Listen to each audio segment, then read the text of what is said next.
नमो अरहंतारं नमो सिद्धारं नमो वारियारं नमो वज्रायारं नमो लोये सवसाहूरं शुद्धात्मान्मनीकान्तं साधुत्तम मंगलम वंदे संदष्टसिद्ध्यर्थं संदष्ट्यर्थप्रकाशकं मंगलम भगवान वीरो मंगलम गौतम गणे मंगलम कुंदकुंदाब्जो जैन धर्मोस्त मंगलम अब्बर गाय भव्यानाम शुद्धे स्वात्मन पुण्य वक्षे सारस्य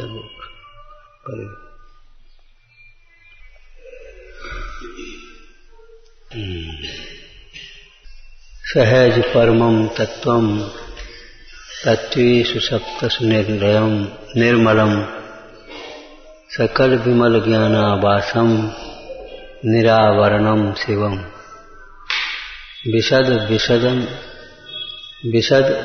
विशदं नित्यं बाह्य प्रपंच परांगमुखं किमपि मनसां वाचां दूरं मुनिरप्तन्नुमः।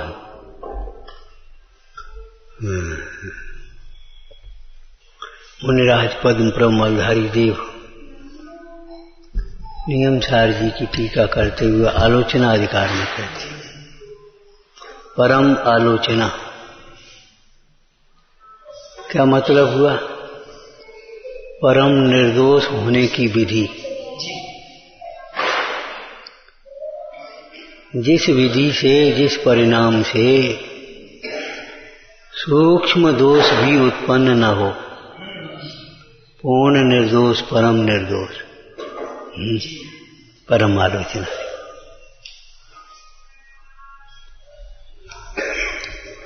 कारण से कार्य होता है, कारण सदृश कार्य होता है, जैसा कारण वैसा कार्य। द्रव्य संग्रह टीका में एक और साथ में शब्द लिखा है कारण के साथ, उपादान कारण सदृशम कार्य। उपादान कारण के सदृश कार्य होता है। निमित्त तो निमित्त है। जैसे जैसा आटा होवे वैसी फिर रोटी बनेगी। चकला बेलन अलग चीज है, निमित्त अलग बात है। जैसी मिट्टी होगी उसके हिसाब से घड़ा बनेगा। कुम्हार अलग ही है। योग्य कुम्हार भी कोई बालू का घड़ा तो नहीं बनाएगा, ककरीली मिट्टी का घड़ा तो नहीं बना देगा।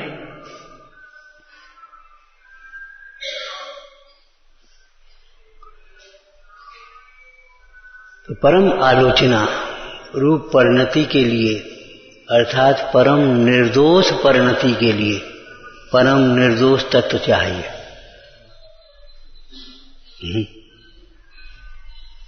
एक दृष्टांत दिया था पहले, याद होगा। जैसे मान लो पंच कल्याण करनी है आपको, नए जिनबिंब की प्रतिष्ठा करानी है, तो एक प्रतिष्ठित जिनबिंब तो पहले चाहिए। पहले से ही प्रतिष्ठित जिनबिंब हो तभी तो नए बिंब प्रतिष्ठित होने की प्रक्रिया होगी। तो ऐसे ही पहले से ही जो बना भगवान है, उसी की आराधना से परिणति में भगवान बने। कारण परमात्मा के आश्रय के बिना कार्य परमात्मा कैसे हो?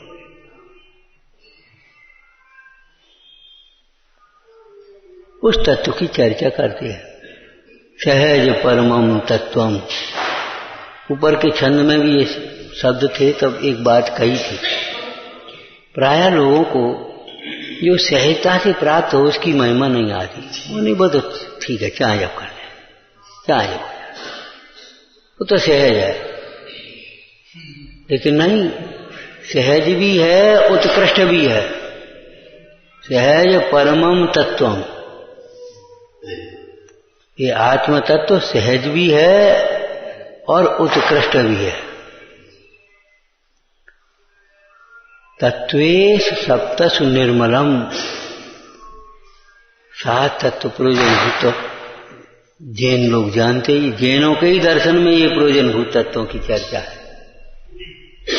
तत्व शब्द तो और जगह भी है, कहीं 25 तत्व, कहीं 16 तत्व। लेकिन जैन दर्शन में प्रयोजनभूत जीवादि 7 तत्व कहे हैं। उनमें पुण्य पाप मिला करके समयसार जी आदि में 9 तत्व भी कहे हैं। एक ही बात।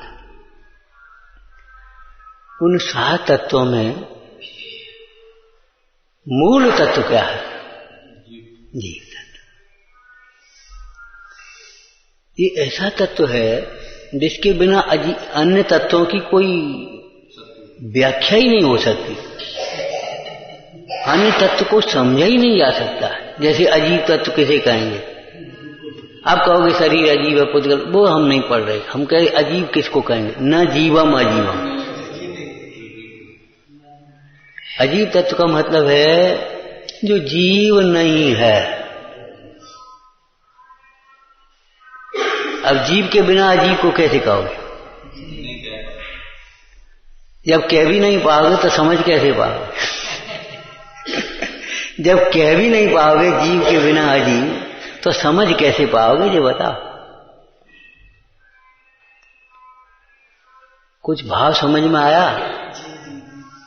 देखो भाई, अजीब को भी अजीब के सन्मुख होकर के नहीं समझा जा सकता। अजीब को समझने के लिए भी जीव के सन्मुख होना पड़ता। देखो, जीव को जाने बिना यदि अजीब के सन्मुख जानेंगे, देखेंगे, तो मालूम है अजीब का विपरीत ज्ञान होगा। आत्मा को समझे बिना सरल शब्द कह दें और शरीर को आप देखो तो आपको ये लगेगा यही मैं हूं। जीव को जाने बिना यदि अजीब की ओर देखेंगे तो उसमें मोह उत्पन्न हुए बिना नहीं रहे।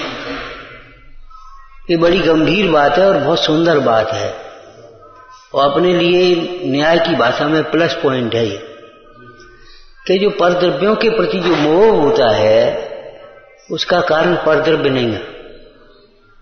परद्रव्य जबरन मोह नहीं कराते, अपने को जाने बिना उसको जानने जाता है, इसलिए मोह होता है। आत्मा को जानने के बाद फिर शरीर परम औदारिक क्यों ना हो, मोह उत्पन्न नहीं होगा। कितना ही सुंदर शरीर हो, कामदेव का शरीर हो, चक्रवर्ती का शरीर हो, तीर्थंकर का शरीर हो और केवल ज्ञान होने के बाद परम औदारिक शरीर हो, कितना सुंदर। अरे बाल तीर्थंकर का भी रूप आपने पढ़ा होगा, 1000 नेत्र बना करके इंद्र देखता है और तो अभी देखते ही रहता है, मन नहीं भरता उसका, ऐसा सुंदर रूप। लेकिन अगर निज रूप को देखे बिना वहां देखेगा तो मोह उत्पन्न होगा। क्या मोह में मोह राग द्वेष दोनों हैं। आप उस रूप को देखोगे तो आपको मोह आ जाएगा, वाह क्या सुंदर है, धन्य धन्य। अरे धन्य तो वह शुद्धात्मा है जिसके भीतर विराजमान है। वाह कितना सुंदर रूप है, वाह ऐसा रूप कहीं मुझे भी ज्यादा आनंद आया, बस ये लगा। और तुझे कहां मिलेगा ऐसा रूप? वो रूप तो निज रूप की दृष्टि वाले, निज रूप के आराधकों को पुण्य के प्रभाव से सहजपने मिलता है। क्या कहा? निज रूप की दृष्टि वाले, निज रूप के आराधक जीवों को बीच में जो पुण्य का परिणाम हुआ ना, जिन रूप की भक्ति हुई, किसी रूप के प्रति ग्लानि नहीं हुई, कुरूपता के प्रति ग्लानि नहीं और स्वरूप सुंदर रूप के प्रति कोई वासना नहीं।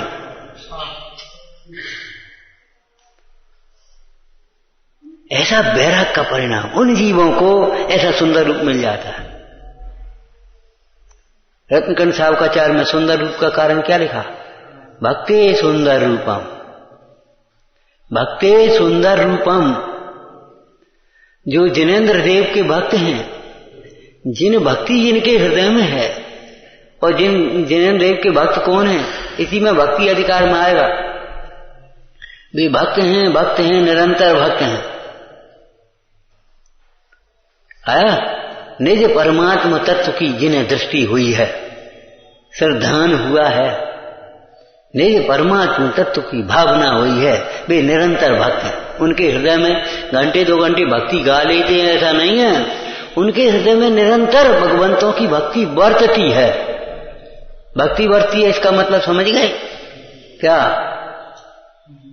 अरे उनके समान होने की भावना वर्तती है, उनके समान स्वरूप की भावना वर्तती है, इसका नाम भक्ति है। भक्ति वर्तने का मतलब क्या है? वो रूप हृदय में बसा, भगवान ऐसा स्वरूप में हो, ऐसी वीतरागता में हो, ऐसी स्वरूप लीनता हो। जैसे वो राजकुमार कह रहा था, ऐसी मेरी दशा हो तो मैं धन्य हो जाऊं, मेरे समस्त पाप छूट जाएं। वो राजकुमार मुन्नाज को देख करके, ऐसा रूप मेरा हो, ऐसी अंतर्मुखी दृष्टि हमारी हो,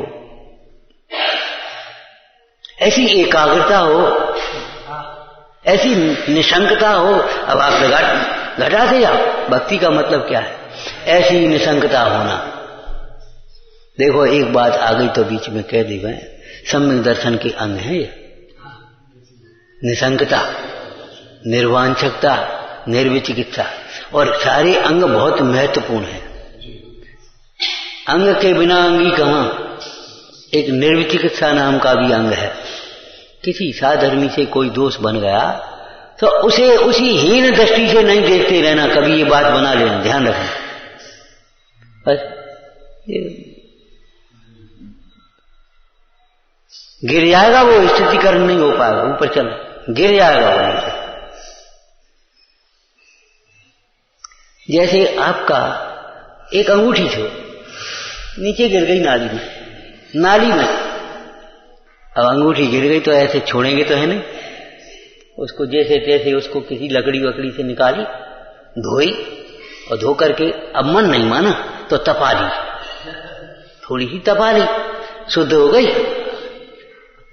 अब उसे देख करके दी तो वही है, वो नाली में पड़ी थी वही नाली, ऐसा करते हो? आज आपने पूजा की, कपड़े उतारे, धो के डाल दिए, दूसरे दिन आकर के बड़ी प्रसन्नता से पहन लिए। ये तो नहीं कर, ये तो वही होती, ये तो होती है जो कल पहनी थी, ये कल की पिनी पिनाई होती है, कल की पिनी पिनाई होती है, ऐसा करते हो क्या? तो धर्मात्मा जी से अगर कोई कारण बस दोष बन जाए तो ये बताओ, एक छवि क्यों बना लेते हो? ये तो वैसा ही, ये तो वही, ये तो वही, सामने वाला वैसे ही मर जाए। दोष औदैहिक होते हैं, दोष क्षणिक होते हैं, दोष औदैहिक होते हैं, दोष क्षणिक होते हैं। दोष कोई त्रैकालिक तत्व है, 7 तत्वों में आश्रव तत्व है, इसलिए दोष दृष्टि नहीं रखना। उस दोष को पकड़ पकड़ करके मैंने उसको एक भीतर घुसा लिया, अब ये तो वही है, ये तो वही है। हम कहते लौकिक में कोई काम नहीं कर पाओगे अगर ऐसे करोगे आप। एक बच्चे ने गंदगी कर दी, पलने में लेटा बच्चा, उसने गंदगी कर दी और उसने हाथ पार है सवरे गंदे हो गए। और माँ ने उसको नहलाया धुलाया, साफ कर दिया कपड़े पे। ये तो वही लड़का है, गंदा था गंदा था गंदा। अब बताओ कैसे आंचल, कैसे छाती से लगा पाएगी? छाती से कैसे लगाए पाएगी? छाती से लगाने के लिए उस बच्चे को नहलाना धुलाना, कपड़ा बदलना वो तो ठीक है ही, लेकिन एक दृष्टि भी तो चाहिए हमारी। गंदगी भिन्न है, बच्चा भिन्न है। गंदगी बीच में आ गई थी, चली गई, क्षणिक है। अरे दोष आ गया, चला गया। कितनी सुंदर लाइन है, कर्म के प्रेरे नाना जीव हैं, ये दोषों के होने में क्या आश्चर्य है। अरे छद्मस्त जीवों को दोष ना हो तो आश्चर्य है, दोष हो जाए तो का आश्चर्य क्या है इसमें? चित्रम के मत। एक बच्चा है, अगर वो स्थिर बैठा रहे तो आश्चर्य है, अगर वो थोड़ा सा अदल बदल करता रहे, इधर देखता उधर, तो क्या आश्चर्य? बच्चे का बचपना ही ये है।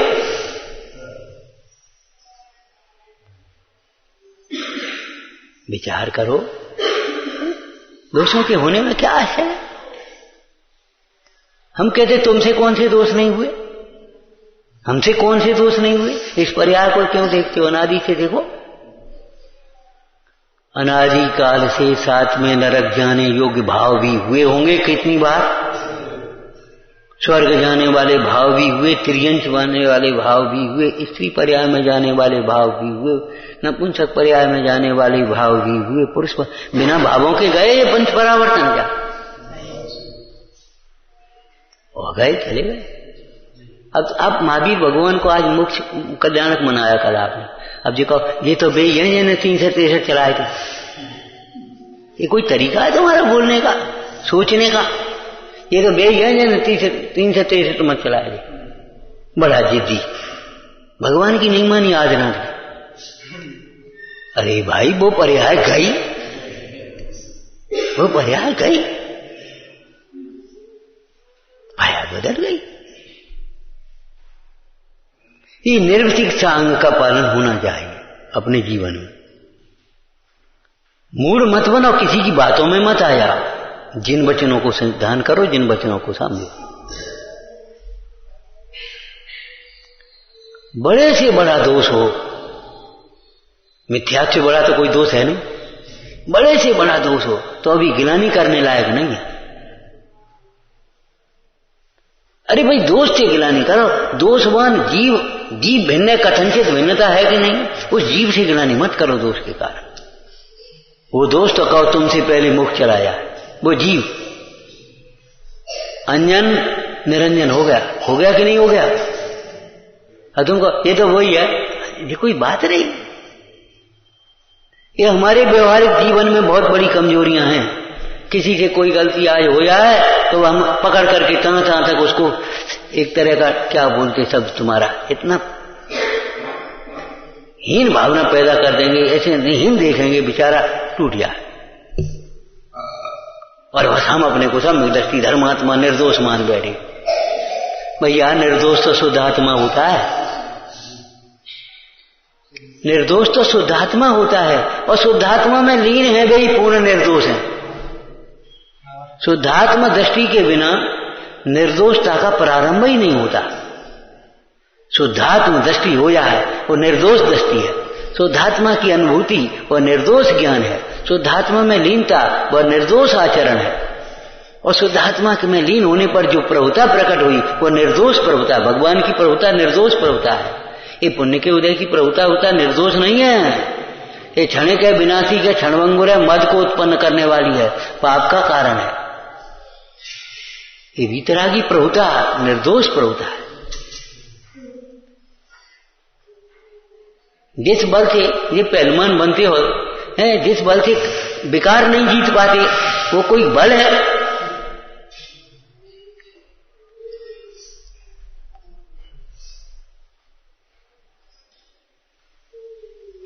सवेरे समय साथ जी के स्वाध्याय में हमारे स्वरस सरस, अपने रस से सरस होता वही तो सरस है। निज रसीन, फिर हम बैठे बैठे विचार करते रहे, निज बलेन, कैसे कैसे शब्द किए, इन विकारों को कैसे जीता जाता है? निज बलेन बेचता, निज बला देन बेचता। आया जिन विकारों को बुढ़ापे में भी आदमी नहीं जीत पाता है, आपने भारी यौवन अवस्था में उस विकार को जीत लिया। कैसे? निज बला देन बेचता, अपने बल से। त्रिभुवन विजयी काम सुवटवी, नाथ आपसे ही हारा। कामदेव होकर भी स्वामी, कामदेव थे बाहुबली, और कामदेव होकर के भी निष्काम तत्व को आ रहा, निष्काम पद को प्राप्त कर लिया। तत्व में निर्मल महातत्व, कैसा निर्मल? जिसमें मल उत्पन्न ही नहीं हुआ कभी। कितनी आंधी चले, कितनी आग लगे, कितनी बरसात हो गए, कितनी होली खिले, कुछ भी हो, कितना ही धुआं उड़े, आकाश कहीं मलिन होता है? दिखता है, आपको दिखता है। जो आपको मलिन दिखता है, एक बात ध्यान रखना, वो आकाश नहीं है, वो पुद्गल का स्कंद है। क्यों भैया? जो नीला नीला दिखता है वो आकाश है क्या? वो बुद्धिगत कर्म है। जो इधर मेला मेला दिखाई दे रहा है, आकाश नहीं, आकाश अलग है। आकाश में दिखने वाली वो ज्वालाएं, धुआं, धूल, वो अलग है। उससे निरपेक्ष देखा जाए तो आकाश तो निर्मल तक, परम निर्मल, निर्लेप। हमारे मुंडायों की स्तुति की तो ऐसे ही तो की है। निसंग हैं जो वायु सम, निर्लेप हैं आकाश से, स्वाधीन निज में तृप्त हैं।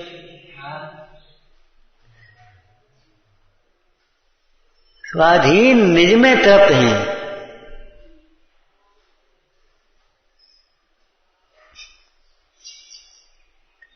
बना विश्वास हो गया, पराये की जरूरत नहीं रह गई। अज्ञानी पराई आशा में दुखी रहता है, ज्ञानी अपना विश्वास करके सुखी रहता है। सुखी होना हो तो अपना विश्वास करो, स्वावलंबी बनो। स्वावलंबी का मतलब ये थोड़ी है अपने हाथ से कपड़े धो लिए, अपने हाथ से झाड़ू लगा ली। हाथ तुम्हारे कहां से आ गए? स्व में हाथ कहां है? कपड़े कहां है? झाड़ू कहां है? स्व तत्व तो अमूर्तिक प्रदेशों का पुंज है। अपने स्वावलंबी वह है जो बिना इंद्रियों के जानता है। इसको अन्य दर्शनों में परमात्मा की महिमा गाई परम ब्रह्म की, बिन पद चले सुने बिन काना। सही बात है। आत्मा बिना पैरों के ही तो जाता है लोकाग्र शिखर में। एक समय में कितनी तेज चाल है। दूसरी गतियों में भी जाता तो बिना पैरों के शरीर तो यहीं रह जाता है ना। अब ये छद्मस्त जीव, मत सुत ज्ञानी जीव, कान के बिना नहीं सुन रहा। निमित्त ज्ञानी, निमित्त नैमित्तिक संबंध है, परंतु ज्ञान का स्वभाव कान से सुनने का नहीं। अरे कान के माध्यम से भी जीव कान से थोड़ी सुन रहा है, ज्ञान से सुन रहा है। और नहीं तो यहीं बैठा उपयोग कहीं चला जा, क्या सुना वो हमें ध्यान, हमारा उपयोग चला गया। जरा उपयोग सुन रहा है कि ज्ञान सुन रहा है? कान तो यही है, कान तो नहीं चलेगा। लेकिन कान होते हुए भी उपयोग अगर चला जाए तो नहीं सुन पाएगा। स्वावलंबी माने बिना इंद्रियों के जानना।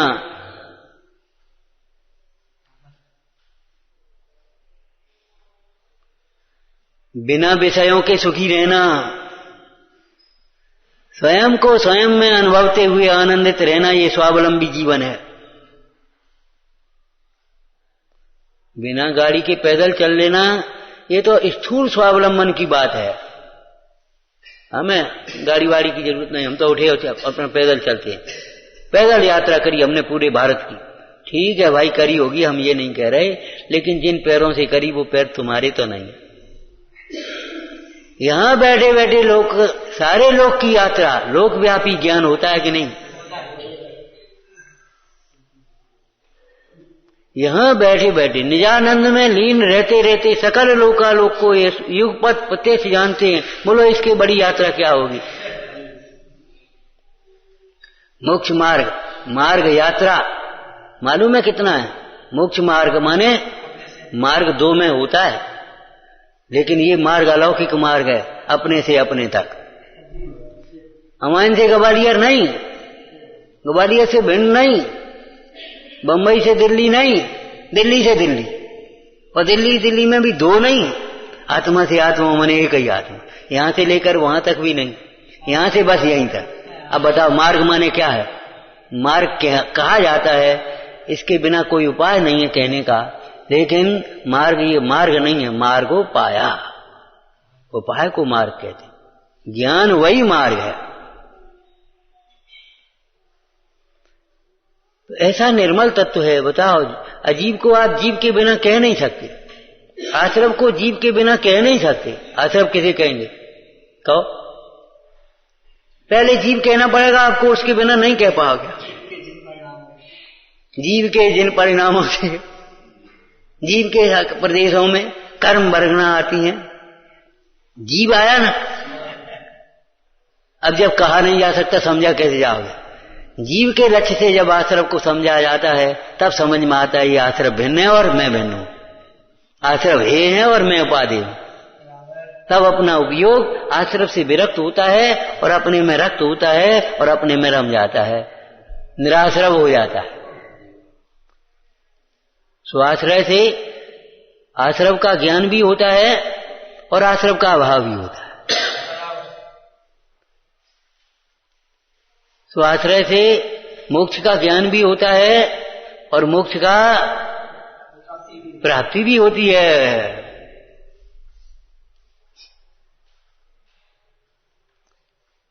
ये कहना है यहां 7 तत्वों में निर्मल तत्व, संवर, निर्जरा, मोक्ष भी निर्मल तत्व है। निर्मलता का नाम ही संवर निर्जरा है। एक देश निर्मलता, निर्मल दशा प्रकट होना, संवर, निर्मलता की वृद्धि होना, विशुद्ध शुद्धि की वृद्धि होना, निर्जरा पूर्णता होना, दोनों निर्मल तत्व हैं। लेकिन ऐसे निर्मल नहीं है जो अनादि अनंत हो, नए उत्पन्न हुए हैं।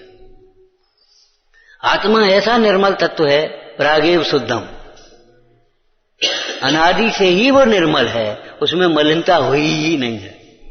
मलिनता किसको होती है? जो उससे विमुख होता है। कौन सी दृष्टि मलिन है? जो आत्मा से विमुख है, पर को अपना मान रही।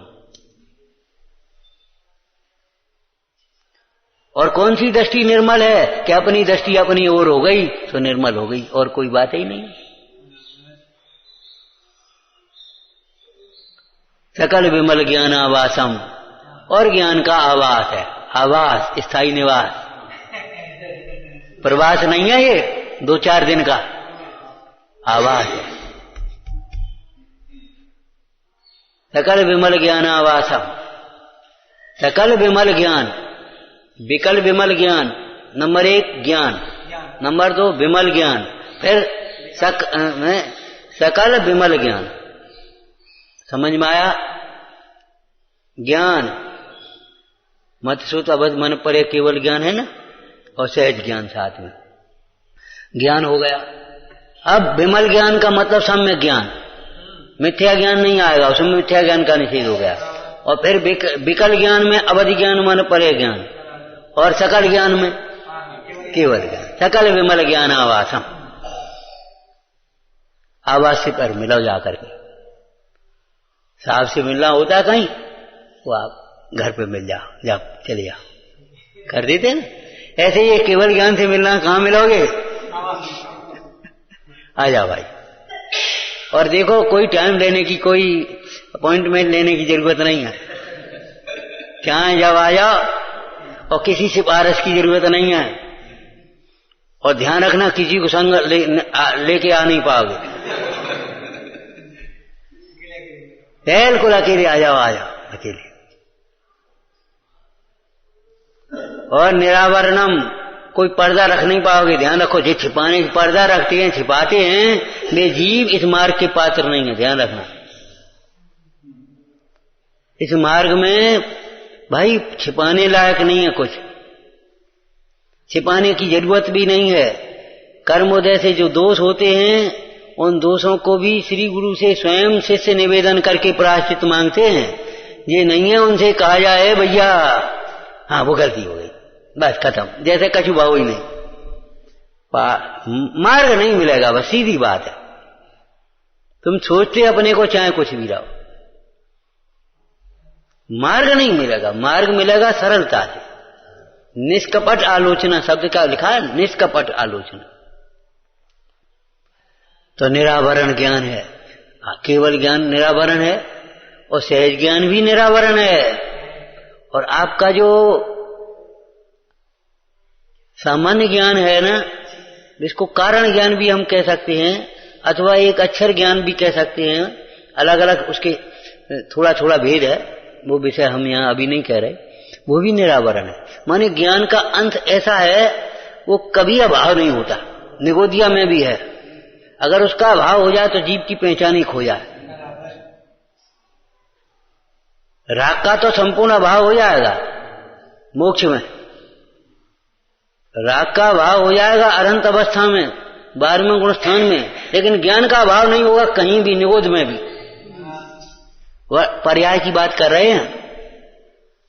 ज्ञान का सर्वथा भाव हो जाए, निरोध अवस्था में भी नहीं होगा, उतना ज्ञान तो रहेगा, उतना रहेगा।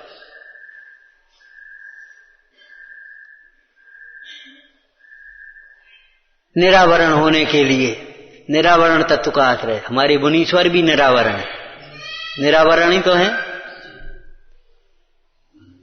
बाह्य वस्त्रों का आवरण है, बाह्य वस्त्रों का आवरण नहीं है, और अंतरंग में मोह का आवरण नहीं है, वासनाओं का आवरण नहीं है, इसलिए नग्न, दिगंबर, निर्गंध, स्वाधीन, निरावरण। ऐसे योगीश्वर निरावरण स्वरूप में लीन होकर निरावरण ज्ञान को, निरावरण दशा को प्राप्त करेंगे। और जिन्हें निरावरण सुख चाहिए,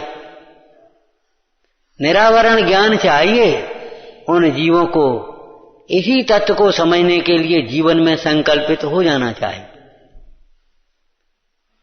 और इस तत्व की प्राप्ति के लिए, आराधना के लिए जो भी परिचय हैं बड़े सहज भाव से स्वीकार करो। मार्गाच्यवन निर्जरार्थम परसोडभ्या परिचय। अगर आपने परिचयों को सहन करने की आदत नहीं डाली, आप चिड़चिड़ाए, खिसियाए, भग गए, छोड़ गए, हट गए, आप इस मार्ग को नहीं पा सकते। मार्गाच्यवन निर्जरार्थम परसोडभ्या परिचय।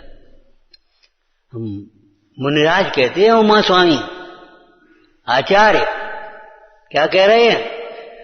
हे भव्य जीवो, हम मार्ग से च्युत न हो जाएं, ऐसी पवित्र भावना से क्या है परिचय, परसोडभ्या, परिचय सहन करने योग्य है। और अमृतचंद स्वामी तो एक शब्द और जोड़ देते हैं, संक्लेश मुक्त मनसा। देखो सहन तो करोगे ही, तुम्हें भी तकलीफ होगी तो सहन करोगे, लेकिन संक्लेश मुक्त मनसा, संक्लेश से रहित मन के द्वारा, बिल्कुल शांत भाव से, सहज भाव से।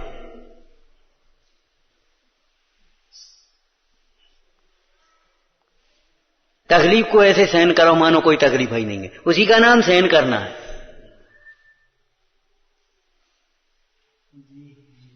उसी का नाम सहन करना है। और नहीं तो ऐसे तो सहन करेंगे ही। नारकी भी नरक के दुखों को सहन करते हैं कि नहीं? त्रियंश भी त्रियंश के दुखों को सहन करते हैं। गर्भ में रहने वाला बच्चा भी गर्भ के दुखों को सहन करता है कि नहीं? ऐसे सहन करने को सहन करना थोड़ी कहेंगे। समता से सहन करोगे, संक्लेश मुक्त मनसा, उसी का नाम सहन करना है। और सावकाचार्य जी में एक बहुत सुंदर लाइन लिखी है, समता भाव से तत्व विचार करते हुए सहन करने से बहुत निर्जरा हुए है। बड़े बड़े तपों से ऐसी निर्जरा नहीं होती जैसी निर्जरा क्लेश के परिणामों में साम्य भाव से सहन करने से हो जाती। और उसी का नाम तप है, इच्छा निरोध तप। स्वाध्याय करो, गहराई से करो, सूक्ष्मता से करो। ओम नमः। हे जिनवाणी भारती तो ही जपो दिन रैन, जो तेरी शरणा गए सो पावे सुख चैन। या वाणी के ज्ञान ते सूझे लोकालो, तो वाणी में सदा देत मुझो।